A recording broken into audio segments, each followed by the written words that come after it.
Uh, Moderator, niseme haya yafuatayo. Kwanza kabisa ninasema pole sana kwa padre mwenzangu ambaye amekubali kufa katika kweli na haki, na hii ndicho tunachopigania. Mimi katika maisha yangu, mimi ni padre wa miaka 17 sasa, kwanza nimepadrishwa, na katika hili sina cha kupoteza. Ya pili, mimi ni padre sio wa jimbo, ni padre wa shirika, na si tunapofunga nadhiri zetu za maisha tuko tayari kufa kwa ajili ya kweli na haki. Na kama ni kufa, manake nishakufa siku nimefanya nadhiri zangu za kitawa miaka 17 iliyopita. Kwa hiyo yeyote atakaye ondoa uhai wangu atakuwa amechelewa, kwa sababu nilishauondoa kabla ya wao kuamua.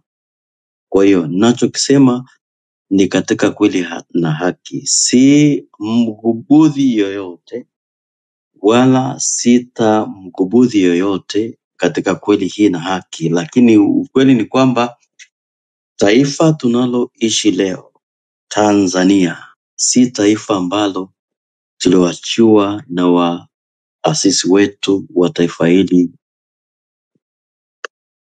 mheshimiwa sana Julius Kambarage Nyerere, baba wa taifa. Hakuna kikao chochote kilichokaa kumsadifu yeye kuwa baba wa taifa, lakini kwa matendo yake sisi wenyewe kama Watanzania tuliona huyu anafaa, na ndio cheo chake na wasifu huo kuwa baba wa taifa hili kutoka katika mikono ya ukoloni. Lakini cha kushangaza, baada ya miaka hiyo yote, taifa ambalo tungetegemea kuwa huru na haki, Mtanzania kusema anachotaka, tumepokwa huo uhuru. Nimekuwa mara nyingi kusema katika maandishi, mimi napenda sana kusoma, kuandika. Nimeandika vitabu mpaka sasa hivi nimechapisha 3, lakini na vitabu 12 ambavyo bado sijavichapisha kwa sababu gharama ya kuchapisha ni kubwa. Lakini hilo halitaniondoa katika hili ninachotaka kusema, kwamba taifa letu leo na Tanzania yetu tulio leo, ule uhuru tuliopewa na hatukupigania actually, lakini tuliupata kutokana na effort za baba wa taifa. Lakini uhuru huo umepokwa na kundi chache la watu ambalo kwa lugha sasa hivi tungesema ni cartels, ambayo hao ndio wanaoamua kesho yetu inavyokuwa. Haya tunayoona leo na tutakayoona kesho ni kwamba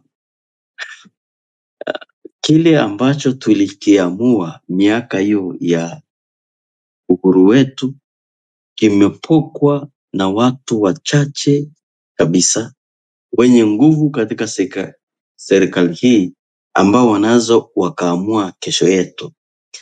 Hiki kilichotokea kwa katibu wetu wa Baraza la Maaskofu Tanzania kupigwa ni kuzimisha au kudhoofisha nguvu ile ya umma. Father Kitima ana chochote nasema mbele ya umati huu, ana chochote anachopigania cha kwake binafsi kuwa chochote alichokuwa nacho, kwa sababu Father Kitima academically ni dokta. Sio dokta tu wa ubumba, ni dokta wa PhD ya sheria. Ni kwamba angekuwa mwajiriwa asingekosa mahitaji yake, lakini kutokana na kujinyima kwake ameamua kutetea haki za wengine Na hapa ndipo tunaposema, narudia, tunaposema the voice of the voiceless, prophetic voice, sauti ya kinabii katika kanisa ambalo liko hai, ndicho tunachopigania. Sisi hatumweki yoyote kuwa madarakani, hatumweki yoyote, whether be it Muislamu, be it Christian, be it asiyeamini, lakini tunachotaka ni kwamba yeyote atakapokuwa pale tulipoamua asimame katika kweli na haki, na hiki ndicho Kitima anachosimamia kama katibu wa Baraza la Maaskofu Tanzania.